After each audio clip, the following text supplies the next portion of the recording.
Hello guys, welcome back to Movies Explain. तो आज जिस मूवी का मैं एक्सप्लेनेशन करने जा रहा हूँ वो है हाल ही में रिलीज हुई साउथ इंडियन फिल्म क्रिस्टोफर, जिसमें स्टार कास्ट में है मम्मूटी, अमाला पॉल, ऐश्वर्या लक्ष्मी और विनय राय। बिफोर स्टार्टिंग, अगर आप लोगों को मेरा एक्सप्लेनेशन पसंद आए then make sure you like this video and subscribe to Movies Explain. और पूरे वीडियो में आपको जो कुछ भी अच्छा लगे या कोई सजेशन देना हो then do let me know in the comments. Guys, ये क्रिस्टोफर के एक्सप्लेनेशन का सेकंड पार्ट है। अगर आपने इससे पहले पार्ट 1 नहीं देखा तब आप लोग डिस्क्रिप्शन में दी गई लिंक पर क्लिक करके पार्ट 1 एक्सप्लेनेशन देख सकते हैं। तो आगे की कहानी शुरू होती है, जिसमें हम देखते हैं अगले दिन बीनू सुदर्शन की डेड बॉडी गोवा की एक बिल्डिंग में पाई जाती है और क्रिस्टोफर, जो अभी कोची एनकाउंटर केस के इंक्वायरी में छुट्टी पर है, उसका नाम बीनू सुदर्शन के एनकाउंटर में भी जोड़े जाने लगता है। सोशल मीडिया पर कुछ लोग क्रिस्टोफर का साथ देते हैं तो वहीं कुछ लोग उसे एविडेंस के आधार पर अरेस्ट करने की मांग करते हैं। आगे सुलेखा सीएम को बताती है कि Christopher Vijay group of companies के एयरक्राफ्ट से हैदराबाद गया था और उसके 3 घंटे बाद वो विजय ग्रुप के चेयरमैन वेंकटेश्वर राव के साथ उसी एयरक्राफ्ट से गोवा गया था।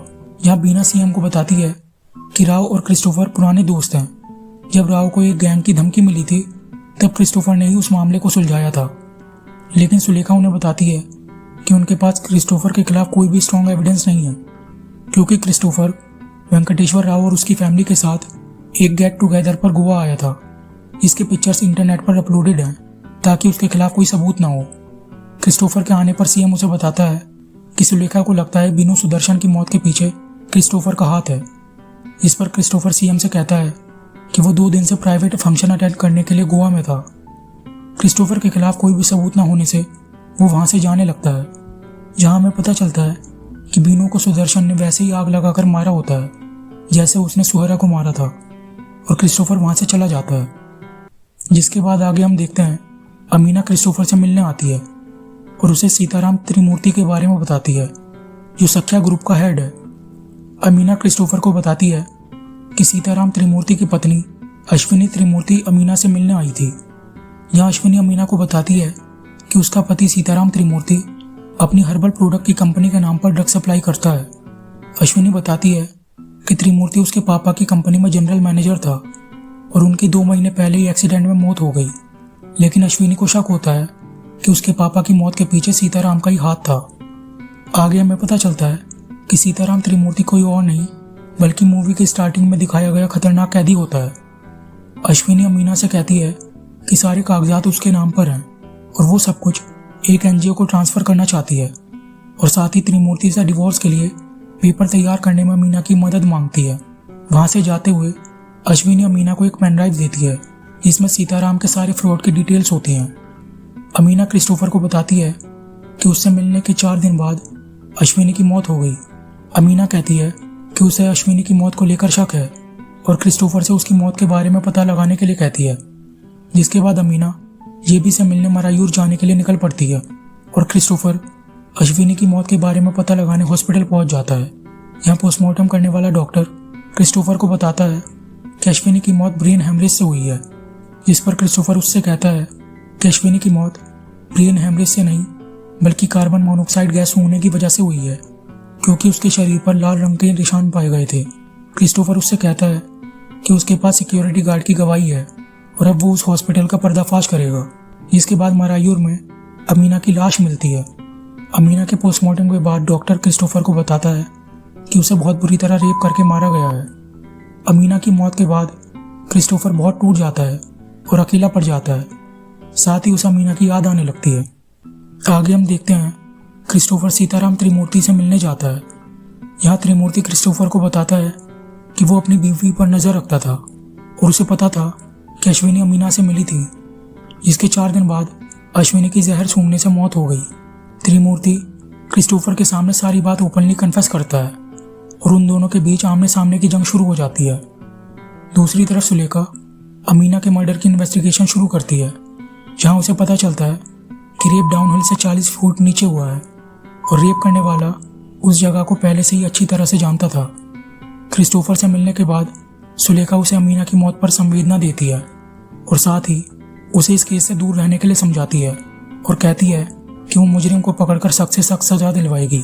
जहाँ क्रिस्टोफर सुलेखा को बताता है कि अमीना का एक फेसबुक फ्रेंड जेबी है और अमीना जेबी को अपने भाई की तरह मानती थी और वो जेबी और उसकी बहन सीना की फाइनेंशियली मदद करती थी। साथ ही वो हर वीकेंड उनसे मिलने भी जाती थी। लेकिन किसी को अमीना के इस विजिट के बारे में पता था। क्रिस्टोफर सुलेखा से कहता है कि वो लोग जेबी और सीना को कुछ ना करें। इसके बाद वहां से निकलते वक्त जेबी की बहन सीना क्रिस्टोफर को बताती है कि पुलिस छानबीन के लिए जेबी को पकड़ कर ले गई। इस पर क्रिस्टोफर उससे कहता है कि उसने पुलिस से बात कर ली है और पुलिस वाले उसे कुछ नहीं करेंगे। आगे हम देखते हैं क्रिस्टोफर का असिस्टेंट जॉर्ज जेबी को बहुत मारता है। जिसके बाद जेबी से मिलने पर क्रिस्टोफर को पता चलता है कि उस दिन उसने अमीना को बस स्टैंड पर छोड़ा था और क्रिस्टोफर अमीना के बारे में पता लगाने बस स्टैंड पर पहुंच जाता है, जहां उसे एक आदमी से मरीमुत्थु के बारे में पता चलता है। जिसके बाद क्रिस्टोफर मरीमुत्थु से मिलने उसकी झोपड़ी में जाता है, जहां मरीमुत्थु क्रिस्टोफर को आता देख वहां से भाग जाता है। जब क्रिस्टोफर उसके घर की तलाशी ले रहा होता है तभी वहां सुलेखा आ जाती है और क्रिस्टोफर उसे बताता है कि उसके वहां पहुंचने से पहले ही मरीमुत्थु वहां से भाग गया। आगे क्रिस्टोफर अपने एक दोस्त को फोन करके सारे एंट्री और एग्जिट पॉइंट पर पहरा लगवा देता है, जहां मरीमुत्थु एक कैमरे में कैद हो जाता है और क्रिस्टोफर उसका पता लगाकर उसके पीछे एक ढाबे पर पहुंचता है। क्रिस्टोफर को आता देख मरीमुत्थु वहां से भागने लगता है और क्रिस्टोफर उसे देख लेता है। जिसके बाद क्रिस्टोफर काफी देर तक उसका पीछा करता है और उनके बीच बहुत देर तक लड़ाई होती है, जिसमें क्रिस्टोफर मरीमुत्थु को बहुत मारता है और उसे पकड़कर सुलेखा के हवाले कर देता है। क्रिस्टोफर को मरीमुत्थु के पास से 10 लाख रुपए भी मिलते हैं, जिससे वो समझ जाता है कि किसी ने उसे इस काम के लिए हायर किया था। जॉर्ज एक बहुत करप्ट पुलिस ऑफिसर होता है जो पैसों के लिए कुछ भी कर सकता है।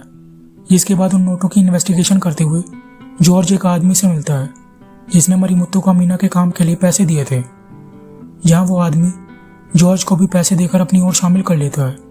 वो आदमी जॉर्ज से कहता है कि इससे पहले मरीमुत्थु अपना मुंह खोले वो उसका एनकाउंटर कर दे। जब जॉर्ज अगले दिन मरीमुत्थु का एनकाउंटर करने ही वाला होता है तभी क्रिस्टोफर जॉर्ज पर गोली चला देता है और मरीमुत्थु मौका देकर वहां से भागने लगता है। क्रिस्टोफर बहुत देर तक उसका पीछा करता है और फाइनली पकड़कर उसे अपने सीक्रेट अड्डे पर ले आता है, जिसके बारे में किसी को नहीं पता होता। इसके बाद क्रिस्टोफर सुलेखा को अकेले उस जगह पर मिलने बुलाता है और मरीमुत्थु से सुलेखा के सामने वो सब बताने को कहता है जो उसने अमीना के साथ किया।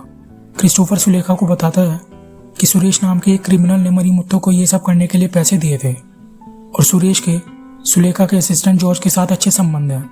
आगे क्रिस्टोफर सुलेखा को बताता है कि जॉर्ज ने जेबी को बहुत मारा और उसे छोड़ने के बदले उसने उसकी बहन के साथ जबरदस्ती की। क्रिस्टोफर सुलेखा से कहता है कि इन सब के पीछे सीताराम त्रिमूर्ति का हाथ है और वो सीना के बयान से उसकी पूरी फोर्स का पर्दाफाश करेगा। आगे क्रिस्टोफर कहता है कि अगर वो चाहे तो मरीमुत्थु को वहां से अपने साथ ले जा सकती है। इस पर सुलेखा कहती है कि एक कमिटेड पुलिस ऑफिसर होने के नाते उसे मरीमुत्थु को वहां से ले जाना चाहिए, लेकिन एक औरत होने के नाते जो दर्द अमीना और सीना ने सहा है वो उसे क्रिस्टोफर के हवाले कर रही है। जिसके बाद क्रिस्टोफर मरीमुत्थु को फांसी पर लटकाकर मार देता है। आगे जॉर्ज जाकर त्रिमूर्ति से मिलता है और उससे कहता है कि अगर मरीमुत्थु क्रिस्टोफर की कस्टडी में हुआ तब उनके लिए मुश्किल आ सकती है। जिस पर त्रिमूर्ति उसे बताता है कि मरीमुत्थु का डायरेक्ट कनेक्शन सिर्फ सुरेश से था और वो सुरेश को कल दुबई भेज रहा है।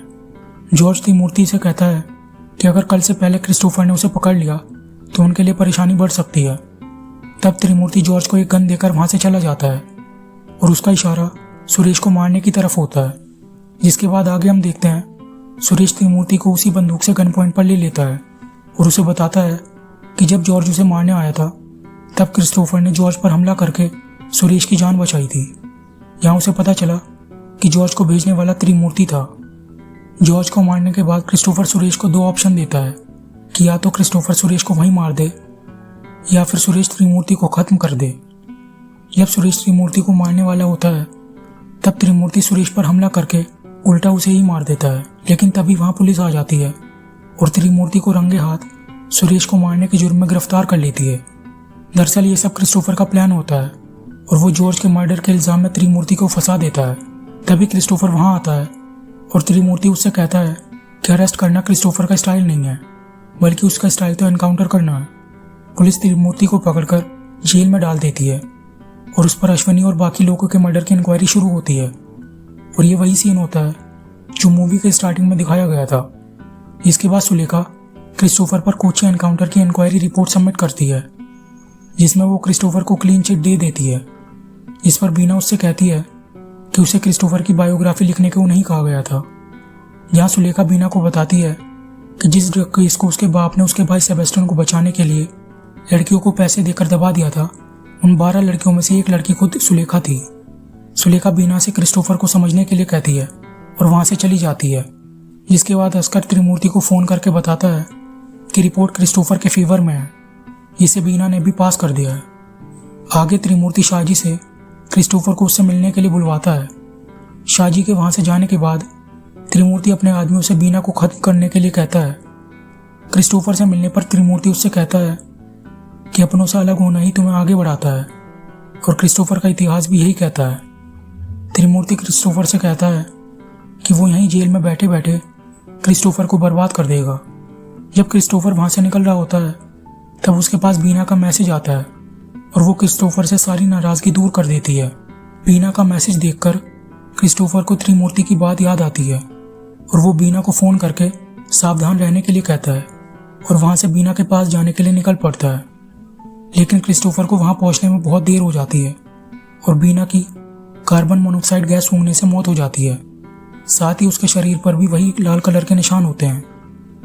जिसके बाद क्रिस्टोफर वापस अपनी ड्यूटी ज्वाइन करता है और जेल में त्रिमूर्ति से मिलने जाता है, जहां हमें पता चलता है कि शाहजी अभिलाष का नहीं बल्कि क्रिस्टोफर का आदमी है और उसी ने अमीना की जिम्मेदारी क्रिस्टोफर को दी थी। जिसके बाद क्रिस्टोफर त्रिमूर्ति का एनकाउंटर कर देता है, क्योंकि अरेस्ट करना उसका स्टाइल नहीं था। अभिलाष क्रिस्टोफर का साथ देते हुए सेल्फ डिफेंस में त्रिमूर्ति के एनकाउंटर की रिपोर्ट सीएम को सौंपता है और सीएम भी क्रिस्टोफर का साथ देते हुए झूठी रिपोर्ट पर साइन कर देता है। इसी के साथ ये मूवी यहीं पर खत्म हो जाती है। चैनल को सब्सक्राइब करना मत भूलना। आगे आप किस मूवी या सीरीज का एक्सप्लेनेशन चाहते हैं, do let me know in the comments.